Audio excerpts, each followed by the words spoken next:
Well, good morning, guys. Welcome to Words from a Friend podcast. I'm your host, Marty Carey, and this is the podcast that follows my book, Words from a Friend, A Daily Guide to a Purposeful Life, available at Amazon.com and BarnesandNoble.com. We are on episode 33 today. That's a great number, 33. And today is February 2nd, Groundhog Day. That son of a, right? I better do the right thing today. I haven't checked, so... let's get to that spring. We are on becoming your divine nature. You're already your divine nature, really. The becoming part is really an unfolding or a chipping away of what we talk about every day. You're already it, your divine nature. We're it in human form for a little while, right? Your divine nature is your light. That's your divine nature, right? And then we have our human nature, the one that knows from experience and life and things that are added onto us and name and rank and serial number and everything else that's given to us, right? All the labels and ideas, thoughts, and beliefs, So, and we investigate those now, like we talked about yesterday. It's the time of the spring cleaning of old thoughts, beliefs, hurts, wounds, and things that don't serve our ascension, our rise into knowing who we are without having to have all of the garbage that we're carrying around in us, so that we create space in ourselves to allow more light in. So we live a more fulfilling, a more peaceful, because we're more peaceful in knowing that, we're more peaceful in being that, our divine nature. We're more peaceful because our divine nature is peace itself, is love itself, and everything that's held in that higher realm of love and its essential natures, right? So peace, harmony, goodwill towards everyone else, right? The benevolent presence, that light within, the sun within, right? I was saying yesterday, and we got cut off because I'm still talking about these technical problems. Listen, if this thing is cutting short at the end, I don't know what's going on, and I'm sorry that Instagram is doing that, but Facebook has the longer version of it, and so does YouTube. YouTube has it. Okay, so I'm sorry about that. And I'm trying to get to Zoom, but I don't know what the heck I'm doing. My wife's trying to help me now. It's a fiasco. It's a fiasco. My divine nature needs to step in because my ego wants to throw the computer across the room. Okay, so becoming your divine nature. It will take perseverance. It will take faith. It will take a whole new kind of faith in yourself, your higher self, right? The true self. And in that pure positive energy of love that created you, love for yourself and everyone else, wanting the best for yourself and feeling completely deserving of it. We don't feel deserving of love, so many of us. We're easier to give it, but we don't feel that we deserve it. That is so many people's issue. There's so many people that are giving, but they don't know how to receive it. And you need to be able to have that flow. That is the flow, the giving and the receiving. You have to be able to experience and embody both of those things in order for you to feel the whole spectrum, the whole reciprocation of the light. What goes out must come back. But if you're blocking it when it's coming back all the time, because you don't believe in yourself and you don't believe you're worthy of that love, well, then that's going to keep you low. That's going to keep you low because God only asks one thing: love the person that I created. I love yourself. I created you out of love, saying that we needed one of you on this earth. Ask your family; they need you. They needed you. Don't you know what I mean? You have to be completely knowing that you are that child, that cup of gold, of the big gold of all that is. Right? We say it every day. You're the cup of the ocean we call God, the ocean of beautiful, unconditional, loving energy. You're a cup of that. And in this place, it's hard to remember that because turn on the TV. It's hard to remember. But that's what we're doing here every day. One day at a time, we're remembering. And what happens when we remember more it's remembering, right? But you're having more faith in yourself. You're digging into your deeper your depths and saying, what can go in this old basement of garbage? What can go? You know, old hatreds, old grudges. They're holding you back. They're holding you down. You are holding yourself down with that because you just haven't learned how to let it go. And remembering and letting go happens simultaneously. You're replacing what is false with what is true. And that each day we wake up that we're given, we get another opportunity. It's like an Etch-a-Sketch. You know, we go to sleep at night and in the morning there's a clean slate there to start with. Start hitting those knobs and creating something in that day that is completely unique for that day. You're writing your story. You're writing your story. Don't let the world write your story by just seeing what's out there and imitating it and getting caught up in it. No, you're an artist that can create an original piece of work. And you're here to do just that because you are an original piece of work, original piece of God's work. Beautiful. Beautiful. Your truest nature is just, it's light. Okay? So get to know that more and more. Let more of that out. And then you will experience more of that coming back. And don't block it when it comes back. You know? Let it in. Let it in. Let the golden thread weave into your life. And you will start being a lot better with that Etch-a-Sketch every day. The Etch-a-Sketch of life. Shake out what doesn't belong and draw a new picture. Okay? You need to create a new vision for your life. You know, I know a lot of people that have had, you know, they've lost somebody recently as their main character in their world. And what do you do from that point? Number one thing I would say to do is trust. Trust the light, that it has a plan already in store. And that other person on the other side is going to help that plan unfold for you. Because that's how much they love you too. That's how much they love you too. You know, you've only temporarily lost that person. We never really lose anybody. It's just temporary.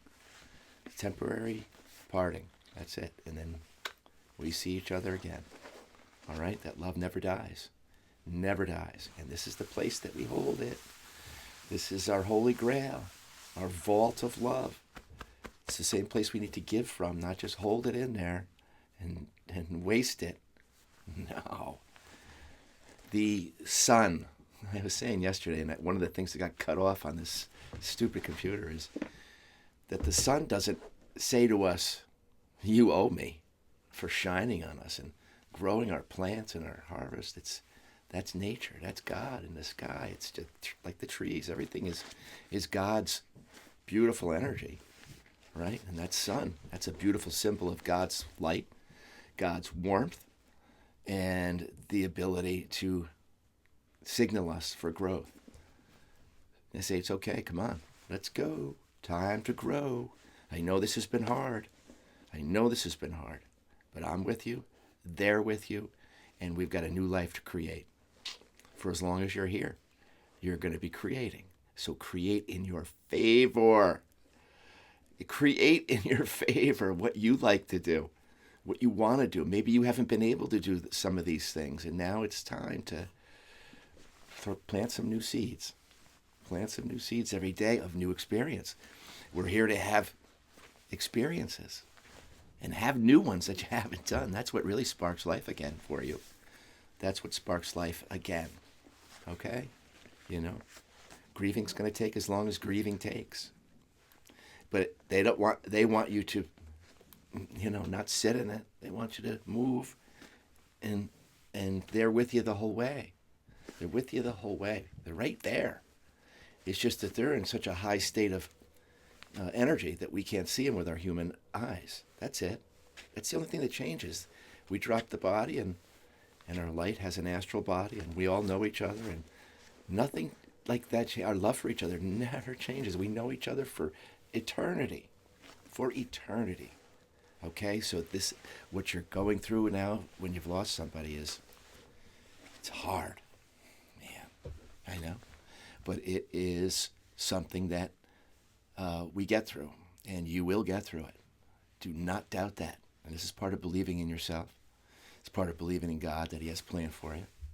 And that is going to be bright. Very bright. Okay? You're going to have to believe that. And the brightness will show up. Not going to be quite the same. Guaranteed. Okay? But you're still here.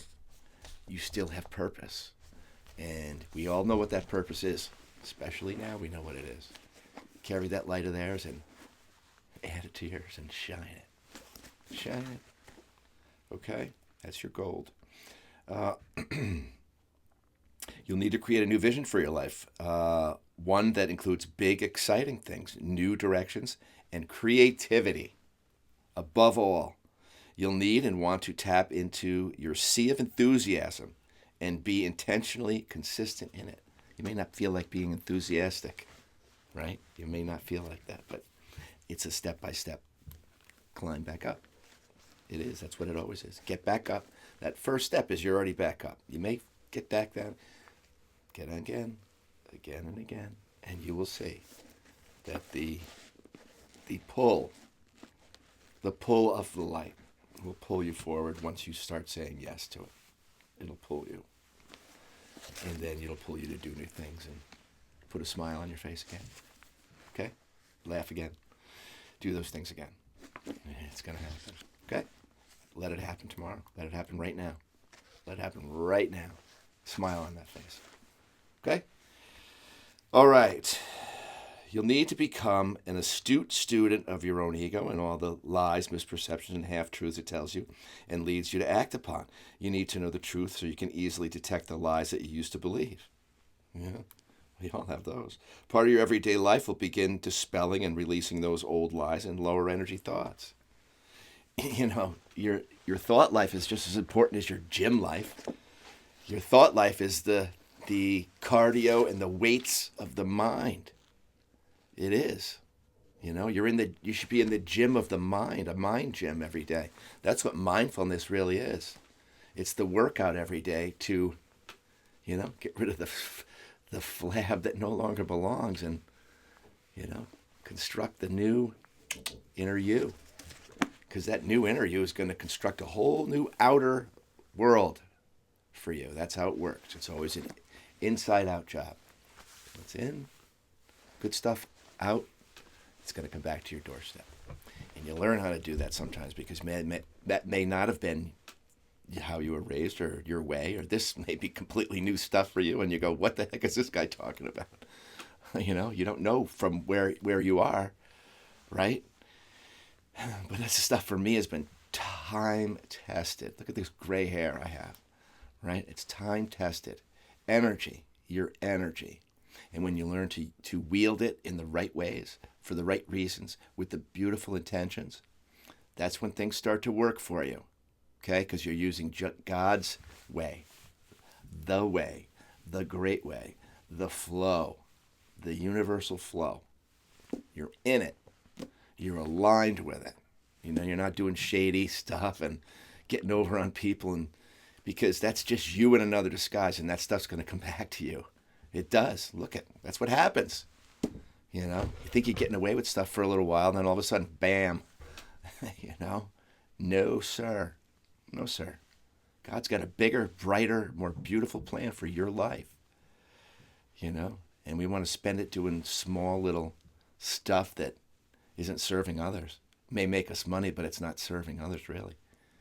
So serving others, that's part of God's way, because we're all connected at that level of the soul. We're all supposed to be helping each other. We're all supposed to be helping each other. That's the way it's always supposed to be, but we've been separated on purpose for many reasons, and the many teams and sides we're on for this or that, and we group together to protect ourselves from fear, the fear machine. If we group together as this group or that group, well, that's how every war on earth has always been. We group together in ego. Guess what happens, right? We group together in the light, changes the world, changes everything. And like I said yesterday, that's the revolution. Light over darkness. Love over fear. God over everything, because God is truth. And we should demand truth. We should demand truth in every area of our life. From all these people that say that they're leading us, we need truth, right? Really, in truth, we don't need anybody to lead us once we know the light. Once we know we're the light, we're going to treat everybody the way Jesus would treat them. That's the whole thing, you know? Why would you need anything higher than that when you know who we are to each other? You know, we don't have any politics in heaven. There's no politics in heaven. None of that stuff, none of that nonsense, because we know who we are. It's like, whew, you know, it's the veil of ignorance, they call it here. The veil. You hear the veil all the time. It's the veil of ignorance, not realizing who we are. It's not veil of ignorance because we, you know, for racial reasons or any of that other stuff that's just plowed on us, you know. You got to be this or that, you know, watch out for this, and the other person's going to do this and this person. No. It's the difference between knowing that we are just a bunch of egos separated, having our own fights and reasons for wanting to kill each other, or are we the light? Are we the light now that demands the truth and demands that all the nonsense stop? Because it doesn't make any sense if we're all from one big, beautiful family, right? It doesn't make any sense. Why would we do that? Only because of the ego. It's only because of the petty little identities that we form that we think are bigger than, you know, other people, bigger than life itself, and we have something in us that can lord over others because we know what's best. This ego of mine knows what's best for everybody. Come on, right? Only God knows what's best for everybody.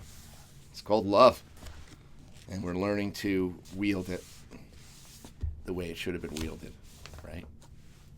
And the fear, garbage, exacerbated on purpose for greedy reasons. That's the ego world. Fear on purpose for greedy reasons. Money reasons. Separate, conquer. It's very profitable. It's very profitable. Fear is the biggest business on earth. Right? Isn't it? It's the biggest business on earth. So you'll need to give up competition with everyone in your mind, your speech, and your actions. Competition is just, you know, your ego's not as good as mine. You know, you're not as good as me. When you're speaking from that tone, you're speaking from your ego. You know, I, me, mine, mine. Right? That's the character talking. The soul would talk differently. The soul comes always from a place of, how can I help? How can I serve? You know, not that you're always going to be out there people pleasing. I'm just saying, you know, if it comes your way, you know what to do. If you're in front of somebody, you know what to do. You know, don't waste that moment. That moment is another opportunity for you. Shine a little. You uplift your own day that way. You'll see. It's called practicing the truth. You got to practice the truth in the land of lies. You got to practice it. It's ridiculous. Okay, so you need to give up competition with everyone in your mind, speech, and actions. You'll be adopting collaborative energy in its place. See, every lower energy has its opposite, right? We're in the land of yin and yang, darkness and light, opposite. So we know one from the other, right? You wouldn't know hot if you didn't know cold. So we have that, and we can move to discerning rather than judging everything. We can use our higher energy to look beyond the seemingness of things and saying, yeah, but what's the bigger picture here? If you're looking for the bigger picture, well, then you're looking to understand rather than judge. That's a higher place. Looking to understand, seeking to understand what's going on before your ego wants to jump in and tell everybody what it thinks, and what's definitely going on is absolute truth, right? You know, come on. Discernment is taking the pause. Discernment is taking the pause and saying, is there something bigger going on here? You know, something else afoot. Where can love help this situation? Where is it? Is it hidden here? You know, there's always gold hidden in every experience we have, or we wouldn't have it. We're here to have experiences, and the millions of experiences that we have, each one of them has an opportunity as the observer to look into that experience, and there's more there than your ego wanted to recognize. There's a lot more there. And then you got to dig a little deeper. It's a lot more interesting. Life is a lot more interesting when you seek to understand rather than just judge and go, judge and go, judge and go. You can't get to the depths of life that way. So, and there's lots there. You'll need to give up anger.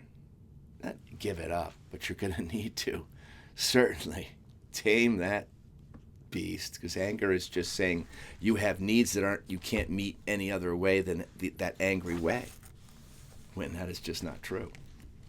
That is just not true. You know that. There's some people that's how they handle everything in their life, is through the lens of anger. Everything. We all know that person. It's the grumpy person. But they have something in there that maybe they were raised by a grumpy person, and because lots of people say, I was raised by the same type of person, and because of the love for that, maybe that parent, they adopt those things kind of like as a comfort zone of remembrance. Even though it's not serving them, they take it on as kind of like, I owe it to my father to be just like him. I owe it to my mother to be just like her.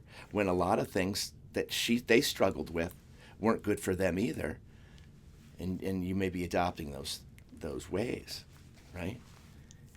And we all kind of know what they are. It's just that they're so hard to move out because they're so instilled in us in those ways. But here's where you start loving yourself.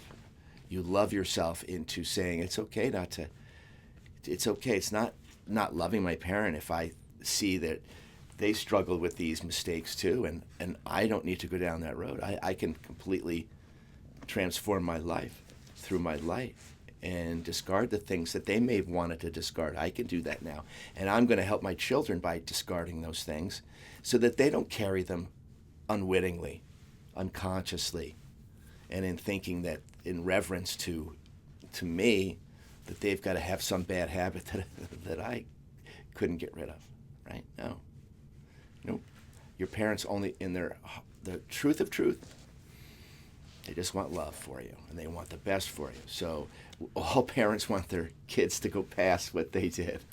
You know, we want our kids to have the best, succeed, and all those great things, right?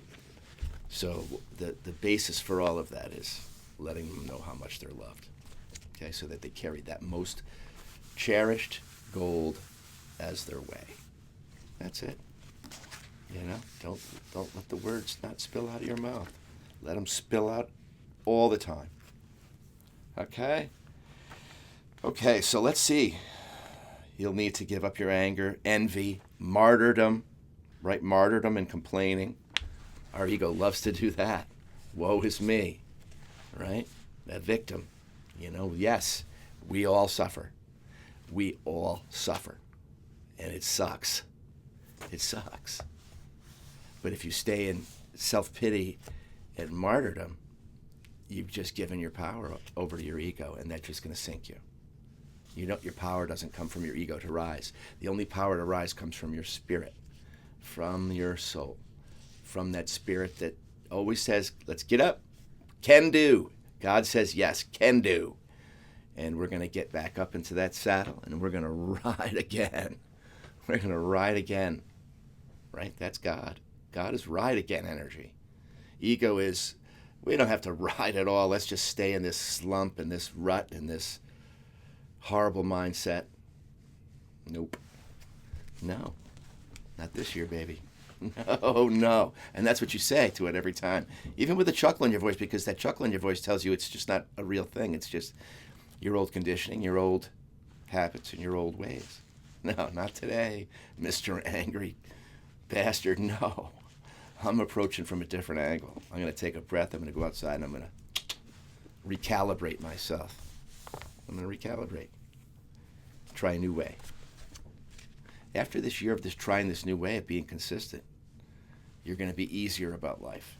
You're going to be easier about you, because you're going to be loving yourself more into being easy. Because once we understand that God loves us more than we could ever ever love anybody in this human form. I mean, the love that is, it's like, has to be stepped down in order to be physical so we can handle it. But if it was ever to be felt by a human body, it would be blown to smithereens. That's how bright it is, right? So why wouldn't you give that to yourself? It's already there. You're already it. Accessing it is just saying no to the ego. Accessing it is sloughing off what no longer belongs, because we're meant to slough and grow, slough and grow, slough and grow. And that's how we do it, It's not a straight line. There's lots of zigzags along the way, that's for sure. Okay? The human journey. But in that human journey, only one thing you want in that backpack. That's your true self. Remembering it.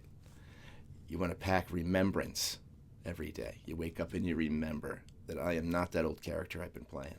I'm not that anymore. I let that die. Love it. Thank you for your service. You taught me so much, old self, And then God takes that old self of yours and gleans the gold and puts it back into your new self, and you carry on with that. You love that old self, all of them. They taught you something, even those hard times. That ugly self, got to give that love too, because it got you where you are right now going, no, I'm taking my life. I'm doing something better. Better. Better's better, isn't it? Doing better for yourself is going to feel better, and that's just better. Each and every day, in each and every way, I'm getting a little bit better and better. That's what my mother used to say. She used to have these little sayings, and she'd just spit them out. She used to keep me on track when she was, when we was married. She'd go to church, and she'd bring the missal, and she'd stick it in my door, because she knew I wasn't church going, She just kept planting those seeds. Here I am today, spreading them, because she didn't give up on that. She just wanted to make sure that was the most important foundation for my life, my marriage, my kids, right? She taught me that, just by being consistent in her way, So that's what we need to do. All right, CTA, start becoming the lie detector of your life and learn more about your true power. Make the higher decision each day to guard and intentionally guide your thought life. You're the captain of it. Don't let it be the captain of you, right? You decide what thoughts you're going to speak upon and act upon. You catch them, if they're still in the laboratory. You learn to do that because, your unconscious mind would just spit out anything that came first in mind, regardless of who it hurt or whatever it was. It just said, I say whatever I want. I say whatever I think. Well, is that creating everything you want, or has it created some problems, right? So, impeccable with your speech. Do the best you can, right? These are the powerful things we need to do. All right. So, CTA, start becoming the lie detector of your life. Learn more about your own power. Make the higher decision each day to guard and intentionally guide your thought life. When you crash on the rocky shores of the flow, you fall off your game. Apologize, forgive, free your energy and the energy of the person that you may have been with the skirmish. You free it. You free it by just getting back to the truth and saying, we were idiots. And your mind, and you'll be right back in the middle of the river, flowing again. This is the sweet spot of life, learning to stay in the flow, right? You'll never know it until you decide you must know it. That's the journey, the inner journey. You must know it. Knocking on those doors, constantly knocking on the doors. And it shall be opened unto you. That's true for me. I knocked on that door when I was in the worst. Let me in. This sucks. What's going on in there? Why is this? We're all knocking. But you know what? The answers come. You get through these things. You become stronger. You become wiser. And you become more proficient in the art of your own life. Becoming that artist, the life artist. Okay? Proficiency in this world is not easy, but if you're working at it, love is the master. Love is the juice that you use. All right, this is the sweet spot of life. You'll never know it until you decide you must know it. From there, your new, brighter, happier, and more fulfilling journey has begun. Slough off, start a new journey. Ask the light for what that new journey is going to be. Ask the light to show you the first step, and watch what bubbles up. Be calm. Calmness, superpower. You can go get it. It's your true inheritance. Your true inheritance is your life and remembering it. That's it. And then from there, like I said, God says you can do it. Who are you to say you can? Right? That's your ego. God says you can. Get on that bicycle and ride it.